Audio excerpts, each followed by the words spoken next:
Y bueno, una de las dificultades que hemos tenido al rastrear esta obra, van a ver que es muy informal lo que voy a hacer porque no quiero dar una clase de arte en este instante, sino más bien tratar de contestar una pregunta que me hice al comienzo del ensayo, o varias preguntas y encontrar cuál era la respuesta. Si básicamente Monseñor Larrea pintaba por descansar, así que a cualquier hora del día hacía un cuadrito, o al terminar la tarde, si básicamente pintaba así porque no tenía mucho talento, lo he escuchado también, se entretenía y hacía lo que podía, ¿no? Y la tercera es si lo hacía de manera intencional. Entonces vamos a rastrearlo en la obra y un poco en la historia. Lo difícil de la obra de don Juan Larrea es que pintaba sobre cualquier cosa, ¿no? O sea, no le gustaba gastar plata en lienzos, a veces pues, hay algunos óleos sobre lienzo por ahí, pero escribía sobre placas metálicas, sobre placas conmemorativas que le daban. Hay colección, yo no sé la cifra, pero una de las cosas que nos impresionó cuando murió y empezaron pues a sacar sus cosas, era la cantidad de medallas que tenía, y a nadie le contaba, las guardaba en un cajón, y las plaquitas que le regalaban conmemorativas, que son muchísimas, las utilizaba para pintar por detrás, ¿no? O sea, habla también mucho de su humildad, pero pintaba sobre cartones, pintaba sobre madera, pintaba sobre cualquier tablita, sobre otros cuadros que ya había pintado, y además a veces pintaba 3 cuadros a la vez, no porque fuera un eufórico, sino porque no quería gastar más pintura. Entonces preparaba los colores y en tres caballetes, por eso los colores a veces se repiten mucho en los cuadros. Entonces a los que nos apasiona el arte, empezamos a rastrear este tipo de cosas y decimos, este hombre es increíble, ¿no? Entonces por eso utilizo estas 2 fotos, ¿no? Una donde nos muestra ese peso jurídico y ese peso apostólico que tenía, porque este era un pastor de almas increíble y además un hombre que sabía muchísimo de teología, y por otro lado, un hombre pintando. Juan Carlos y yo hemos tenido mucha curiosidad de esta fotografía que aparece en la biografía que escribe Antonio Vázquez, un rayo de luz sobre un fondo gris, y lo curioso es que no está pintando, parece que está restaurando un cuadro, ¿no?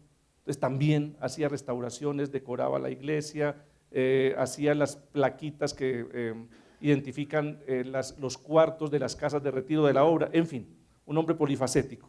Entonces, para poder rastrear esta obra, voy a mostrarles un poco cuáles son las teorías que tengo para que cada uno llegue a su propia conclusión, y por eso puse en apuros a los de tecnología para utilizar dos pantallazos. Por aquí voy en los mismos. Entonces, lo primero es que este era un hombre cultísimo, con una vida muy particular. Primero creció en un castillo, ¿no? Al que le han construido un parqueadero horroroso al lado hoy en día, ¿no?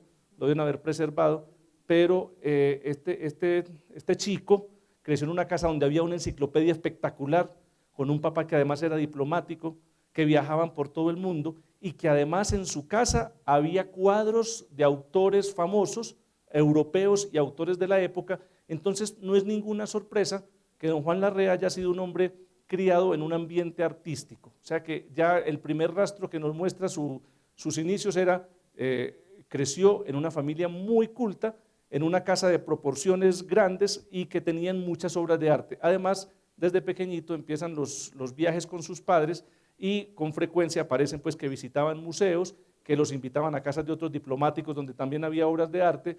Entonces no es ninguna casualidad lo que estamos hablando, es un hombre que tuvo contacto desde muy temprana edad con los movimientos artísticos de principios del siglo XX, no solo en Ecuador, sino también en Europa. Si me ayudas, perfecto. Aquí lo vemos en el Coliseo Romano, en su edad juvenil, que coincide con los movimientos que se están dando en Europa en ese momento. Entonces también, yo sé que aquí hay gente que sabe muchísimo de arte, pero me voy a tomar el atrevimiento de dar un repasito de qué es lo que voy a mostrarles o qué es lo que vamos a ver. Entonces, la vanguardia comienza por allá a mediados del siglo XIX, en la segunda mitad, y abarca hasta el siglo XX, justamente donde don Juan es influenciado pues, por el ambiente cultural que había en Roma en ese momento y en otras ciudades de Europa.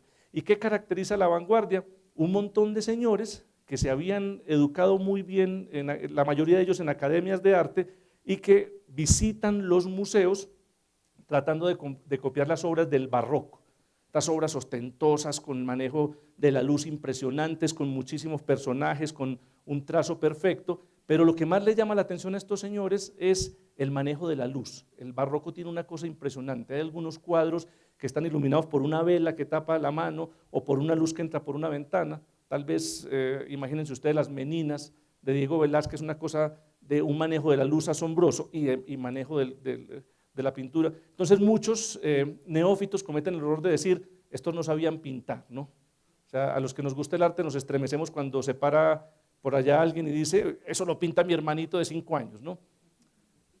En realidad sí hay cierto facilismo, obviamente pues comparas a Murillo con un Picasso de su época posterior y dices, no hay comparación, ¿no? Pero estos señores estaban cansados de que les pusieran en todos los museos y les pusieran de ejemplo a estos maestros de la pintura y entonces comienzan a tratar de reflejar la luz a través de la pincelada simple. Entonces lo primero que se ve es un manejo asombroso de la luz, aquí voy a utilizar otro término que después va a aparecer y empiezan con técnicas como la pincelada gestáltica, ¿no? Es más fácil identificarla como puntillismo, es coger el pincel untado a veces de 2 o 3 colores y lograr una imagen a través de tracitos, ¿no? No es tan simple como parece. Por eso los cuadros del impresionismo o los cuadros del puntillismo se ven mejor de lejos o entrecerrando los ojos, ¿no?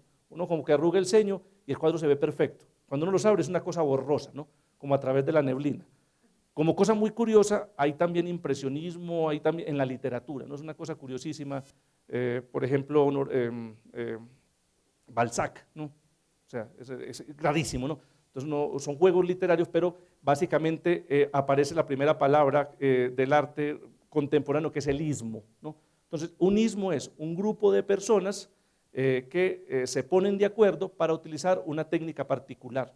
Por eso está mal utilizar la palabra los impresionistas ecuatorianos, no existe. Los impresionistas son estos señores que en Barbizón, por allá cerquita de Carcazón, dijeron vamos a romper los esquemas y hagamos estas pinturas. Este grupo de locos, ¿no? Entre comillas, los rechazan en los museos, ¿no? Entonces la palabra impresionismo aparece porque hay un cuadro de Monet que se llama Impresión Sol Naciente, ya me voy a devolver por favor, este cuadro de aquí es Impresión Sol Naciente. Imagínense esto en un museo, en el segundo mitad del siglo XIX no fue posible, ¿no? Les dijeron están locos, entonces se expusieron en un bar, ¿no? Su sitio habitual de reuniones, ¿no? Y se reúnen Monet, Pizarro, Manet, Seurat, Renoir, Degas, ¿no? Tipos con vidas muy particulares, viviendo en un momento cultural muy, muy importante, y este señor dice, este es un amanecer en el puerto, ¿no? Esta es la pincelada gestáltica, aquí sí que se ve bien, ¿no? Estos trazos, ¿no? Y lograr en estas manchas, y a pesar de que son manchas, uno es capaz de decir que es un puerto, que hay barcos, que hay neblina, que yo no sé qué. Este es un cuadro de don Juan Larrea, ¿no? Entonces, Monet, don Juan Larrea, no es ninguna copia, ¿no? Es manejo de la pincelada gestáltica, es manejo de los reflejos, y si ustedes ven el reflejo del castillo que está sobre estas rocas, ¿no? En el agua es muy parecido al que usa Monet para reflejar el sol, ¿no? Entonces era un copión, ¿no? No, era un señor formado en museos y en un momento cultural en Europa donde esto era lo que valía la pena, porque era lo raro. Ahora, la primera curiosidad, ¿no? ¿Cómo es posible, después de lo que hemos escuchado en estos 3 días, con esta cabeza de jurista, cuadrada, analítica, que haya escogido esto, ¿no? Eso es lo más curioso, ¿no? Que haya escogido el momento del arte más revolucionario, más simplón, más subjetivo, ¿no? Entonces, todavía no contestan nuestras preguntas, ¿no? Entonces volvemos a ver, pintaba por descanso, es posible. Vamos hacia atrás, por favor. Miren esto, pintaba por descanso. Esto está en el museíto que armamos aquí cerquita, que los invito después de la charla que vamos allá, yo voy con ustedes y tienen preguntas y dice, Ibarra, 30 de mayo de 1982, esto da escalofrío, ¿no? Día de Pentecostés, hoy he predicado 7 veces, he dado primeras comuniones en Otavalo e Ibarra a más de 100 niños, confirmaciones 2 veces, confesiones, retiro a las religiosas salesianas y pinté este cuadro. Ahí, ¿no? En un ratito libre que tuvo, ¿no? Entonces, claro, También el modernismo permite asumir una obra pictórica en menos tiempo, ¿no? Cuando un artista del barroco podía tardar 2 o 3 años pintando un cuadro, o meses, un cuadro contemporáneo se puede pintar en 2 horas, ¿no? Sobre todo con la modalidad de Don Juan, sin tiempo, con las mismas pinturas, sin un taller grande para pintar, sino en el rinconcito que le daban en la casa, o muchas veces en su propio cuarto, y además con libros encima y con cosas en la cabeza y con temas jurídicos o temas de las labores de un obispo, ¿no? Vamos atrás, por favor, otra vez. Me voy a volver loca hoy. Entonces, estos son unos dibujos rescatados entre los 4 y los 7 años, Juan Carlos, ¿no? Entonces, aquí no hay ningún portento de la pintura, ¿no? O sea, uno ve un cuadro de Picasso a los 4 años y uno se vuelve loco, pues, ¿no? Picasso pintaba perfecto. Normal, por pequeñas. Hay unos niños jugando en la playa y se reflejan en el agua que se ha acabado de ir en la arena, y tiene 12 años cuando pinta esto, ¿no? Y es una de las cosas más bellas que yo he visto en mi vida. Eran pintores. Dalí abandona la escuela de arte porque ningún profesor es digno de darle un título a él, ¿no? Y se larga, pintaba perfecto, ¿no? Entonces, claro, Monet, todos estos señores eran tipos que manejaban muy bien la imagen, pero lo que quieren es romper esquemas. Están hartos de que la gente los encasille y además hay otra cosa que se me está escapando, y es que ya ha aparecido la fotografía. Entonces, reflejar la realidad, como ya, para eso está la foto, pues no.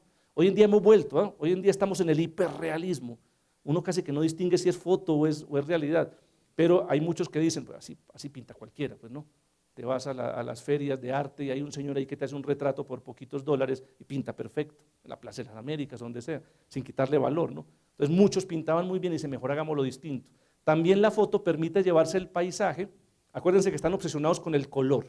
Entonces, aquí en Quito, por ejemplo, o en el Ecuador, un atardecer dura 5 minutos, ¿no? Uno se sienta en la playa a ver el sol metiéndose en el mar y uno va por la cámara y ya se ha perdido, ¿no?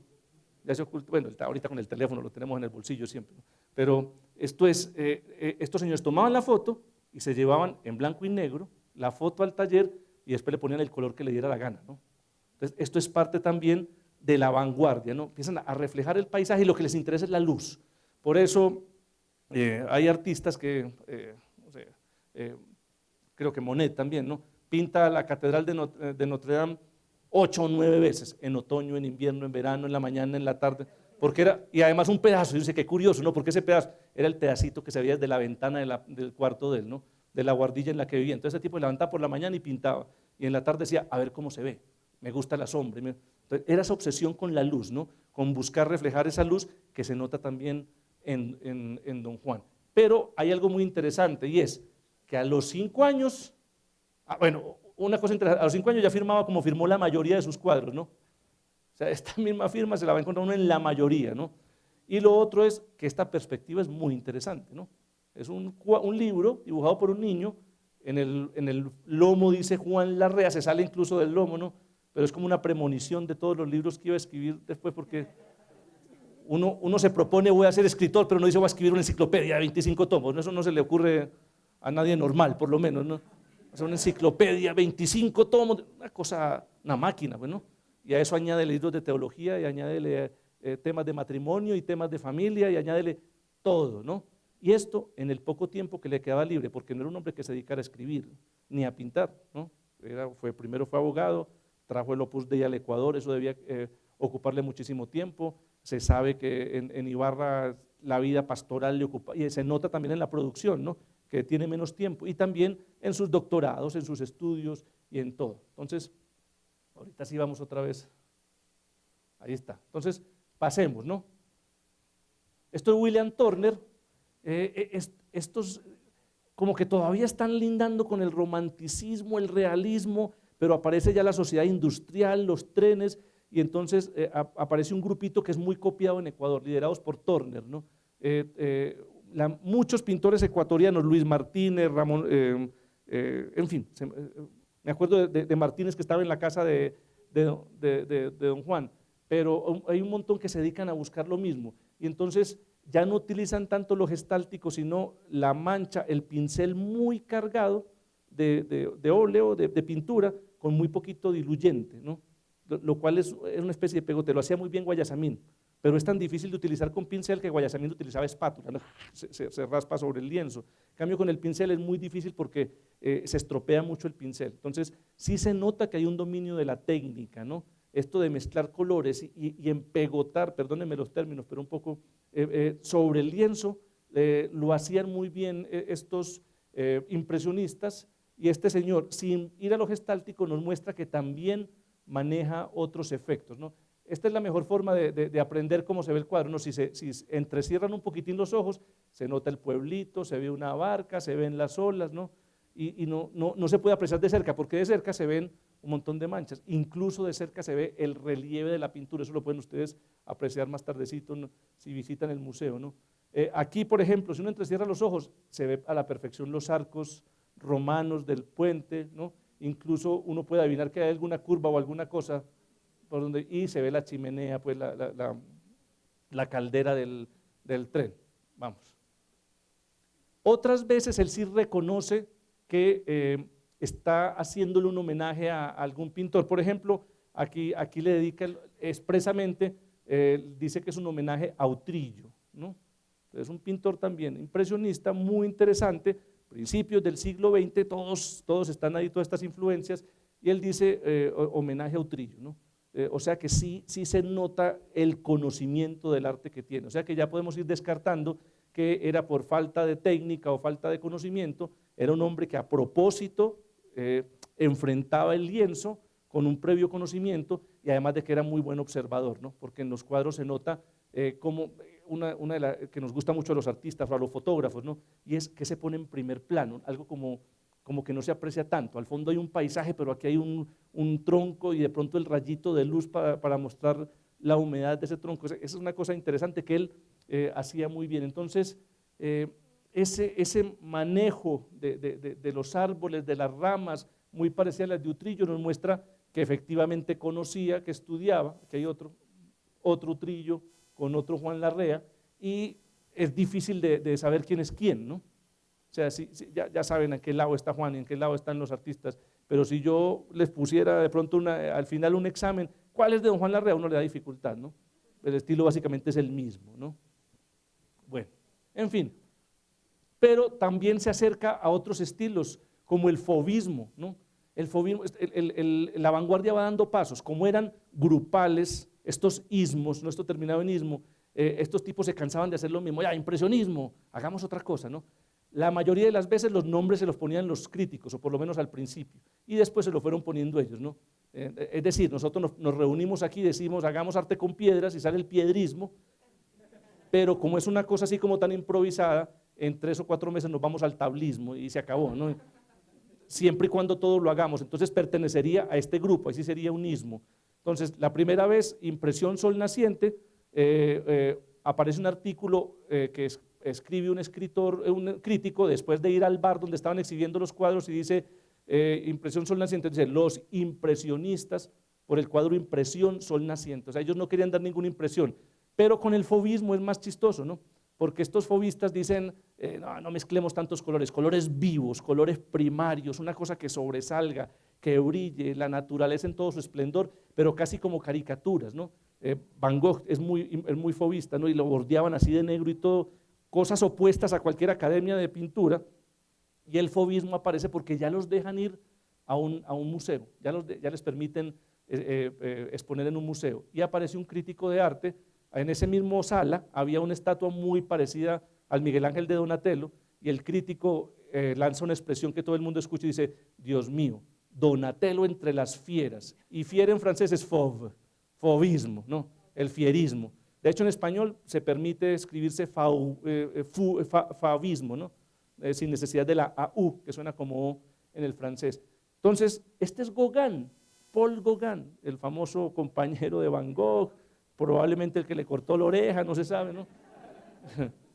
Este hombre era un banquero holandés y se quebró y abandonó a la mujer y sus 5 hijas, y después terminó muriendo de sífilis en Samoa, ¿no? Entonces pintó mucho Tahití, todas estas, pero fauvista, miren, colores vivos, simplones, no les importa la figura, esos chanchos están mal pintados, ¿qué me importa? Me importa es el color, no la figura humana perfecta, esto es secundario. Y miren don Juan pintando fauvismo también, ¿no? Ya vimos cómo mezclaba colores, ya vimos cómo utilizaba la pincelada gestáltica, ya vimos cómo era capaz de difuminar la luz. Y sin embargo, fauvismo también se lanza a cosas más extravagantes, ¿no?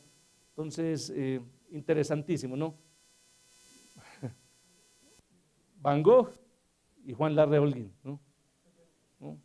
Entonces, miren cómo va experimentando, ¿no? Pero todo con la vanguardia. O sea, cómo se va metiendo de manera muy particular con autores que se ve que le gustan mucho, porque en cambio no experimenta otras cosas, sino particularmente esas, ¿no? Fauvismo, lo plano. El fauvismo casi no tiene, las figuras no tienen no son tridimensionales, son planas, ¿no? No les importa tanto manejar la luz, el color plano. Y aquí se ve también cómo bordea, obviamente esto es una acuarelita, se ve pues por estas manchas que tiene aquí, pero cómo bordea esto de negro contra todas las reglas de la pintura, y más o menos lo mismo que hace Van Gogh. Aquí sí hay gestáltica, ¿no? Van Gogh era muy bueno en eso, ¿no? Puras rayitas, entonces logra la sensación de heno cortado, pero también por aquí en las montañas se ve los rayones y le para pocas bolas al resto de cosas, ¿no? Se acabó lo que quería expresar. Ahí está. Entonces, claro, Francis Picabia, lo abstracto, pero por allá todavía como que no se meten con lo geométrico, sino un montón de manchas y cabe la interpretación. Entonces aquí empezamos a hablar de simbolismo y expresionismo, y don Juan no se queda atrás, ¿no? También se lanza con lo mismo. Es muy fácil hacer la diferencia entre simbolismo y expresionismo. El simbolismo no hay ninguna pista. Si yo les pregunto a ustedes cómo se llama este cuadro, ustedes pues me pueden decir cualquier cosa, ¿no? O si les pido que lo interpreten, me pueden decir cualquier cosa. Pero si yo digo corazón latiendo, eso es expresionismo, porque les di una pista para interpretarlo, ¿no? Por eso Guayasamín es expresionista, porque es muy fácil identificar las manos rugosas, el dolor del indígena o lo que sea, ¿no? Pero fíjense qué interesante. O sea, si uno analiza, si llamamos aquí un psicoanalista o lo que sea, ¿no? Juan Larrea Holguín, jurista, teólogo, un tipo que ayer me contaron una anécdota, decía que estaba dando un curso de retiro, estaba un grupo de personas en un oratorio, él estaba haciendo la meditación y terminó, hicieron la oración y él salió y todos salieron detrás de él, y mientras ellos salían ya se sintió la máquina de don Juan Larrea escribiendo, o sea, terminaba y cambiaba de actividad en ese instante sin perder un solo segundo, ¿no? O sea, un hombre cuadrado con el tiempo, con sus ideas, con sus cosas, organizadísimo. Los que lo conocieron de cerca dicen la capacidad de organización que tenía, de observar un tema y de sacar lo esencial y lanzarse a esto, increíble, ¿no? Como que no tiene que ver con la personalidad, muy curiosa, ¿no? O sea, hombre, los seres humanos somos un conjunto de contradicciones, ¿no? Pero en él resulta muy particular. Esto me encanta, ¿no? Este sí que es Luis Martínez, ¿no? Se ve muy mal, no tiene buena visión del enfoque, pero este es un paisaje ecuatoriano, y don Juan se enamora del paisaje ecuatoriano. También pinta cosas de Venecia, pinta cosas de Roma, muy interesantes, pero es increíble ver cómo cada laguna del Ecuador la ha pintado, cada volcán, a muchos de los nevados subió, ¿no? Porque hay anécdotas donde dice que bajaron de la montaña y pintó un cuadro. Pero fíjense lo interesante, ¿no? Aquí, esto sí que es impresionismo, pero fíjense lo interesante, cómo logra uno plasmar primero cuál es el volcán, ¿no? Y además el manejo del cielo es muy interesante. Yo creo que por aquí, esto me lo voy a inventar, esto no existe, pero también podríamos hablar de realismo mágico, ¿no? O sea, un europeo de esto dice que se inventó el color del cielo, ¿no? Pero los que vivimos en Ecuador sabemos que el cielo tiene cualquier color, el color que le da la gana, ¿no? Dependiendo del atardecer, ¿no? Amarillo, naranjado, rojo, rosado, morado. Entonces sí que lo logra plasmar. O sea, este trazo aquí está copiando algo que vio, ¿no? No le salió así el cielo, es a propósito. En fin, mi cuarto en Arlé, o sea, mi cuarto en Arlé de Van Gogh, famoso, ¿no? Famosísimo. Ahí por ahí un cuarto en la casa de don Juan, ¿no? Tal como debía ser, ¿no?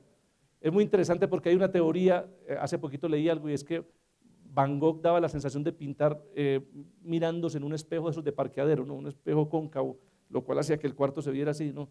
Y hace poquito alguien me dice que hay una enfermedad de la retina que hace que uno vea las cosas así, ¿no? Entonces es muy probable que no fuera improvisando, sino que así veía él el mundo y así lo plasmaba, ¿no? Entonces, no es ninguna copia, se nota el estilo, se nota la influencia, se nota. Entonces, claro, ya podemos ir rompiendo y diciendo, bueno, era intencional. Y entonces yo no quise cambiar el título del ensayo, porque decía su influencia del impresionismo. Yo hubiera querido después cambiarlo y decir su influencia de la vanguardia, pero en cambio el impresionismo es el que más lo marca, los otros son como experimentos. Ahí está un árbol de Navidad por ahí rarísimo, creo que está allí en la exposición, ¿no? Bueno, en el Flickr, en la página de Juan Larrea, te pueden visitar todas las obras, incluso Juan Carlos ha puesto pequeñas descripciones, pero miren, Mondrian, ¿no? Y Juan Larrea, y le salió mejor a don Juan Larrea, ¿no?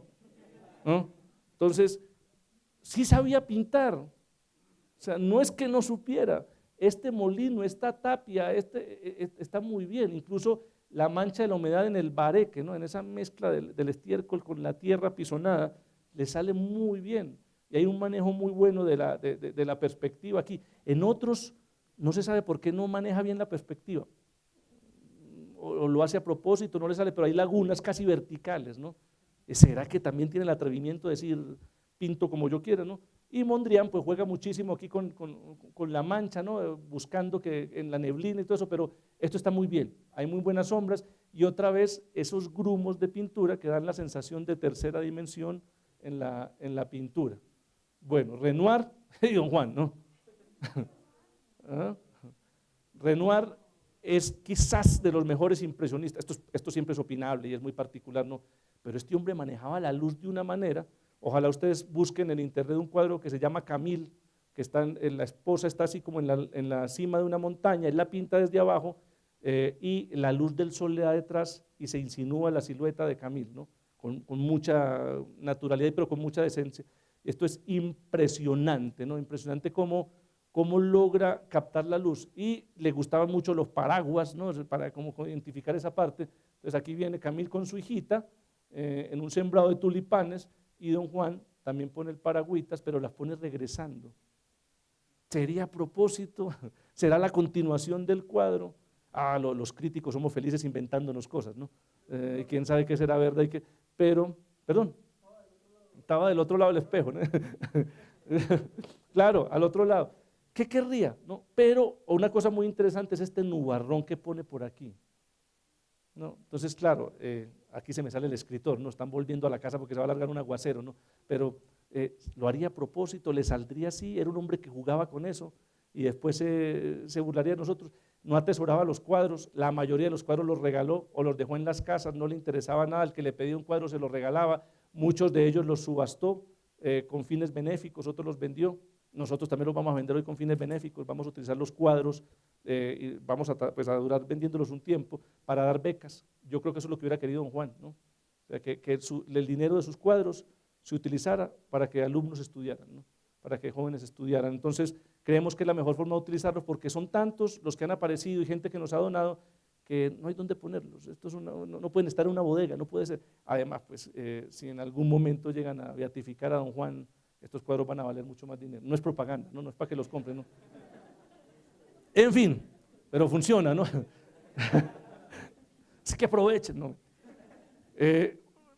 Ramón Silva, Juan Larrea, ¿no? Los árboles le gustaban mucho y los pintaba muy bien, a pesar de que los cuadros, las hojas son manchitas, yo no sé si ustedes alcanzan a vislumbrar, porque uno ve la figura del árbol, ¿no? Pero básicamente es manejo de distintos puntas de pinceles, se van poniendo, no se pueden poner muy fuerte porque si no la pintura queda muy sobrecargada, es una cosa que se hace con un movimiento muy ligero de la mano y después se le pone lucecita encima con otro pincel, pero si uno entrecierra los ojos por el tronco, por el tipo de los ramajes, uno es capaz de identificar si es un sauce, ¿no? Si es un arupo, ¿no? Que le gustaban muchísimo. Entonces, buen manejo del agua. Miren aquí cómo el agua contra las piedras forma un torrentito, ¿no? O sea, era un hombre que sí sabía. Entonces, olvidémonos de que no sabía pintar, un hombre que experimentaba con los temas de la vanguardia, que se había formado en grandes museos, que pertenecía a una familia cultísima y que eso le permitía hacer lo que quisiera, ¿no? Otra vez Monet, esto es puntillismo, esto se hace con un pincel muy fino, donde se van poniendo puntitos hasta que se logra la forma, y don Juan, puntillismo, además hace una ciudad al fondo con puntillismo, ¿no? O sea, esto no lo hace cualquiera, ¿no? Entonces, qué interesante, ¿no? Este hombre tan prolífico, tan ocupado, con unas facetas tan curiosas, y hacer este cuadro que es de mis preferidos, ¿no? porque fíjense el manejo de la luz aquí al frente, el sol está aquí, miren cómo coincide con la ciudad. Estos son detalles muy interesantes, ¿no? Pega aquí en la muralla, miren cómo esta torre tiene la sombra aquí y la luz al frente, y miren el árbol también cómo se caracteriza, porque aquí es donde está más iluminado.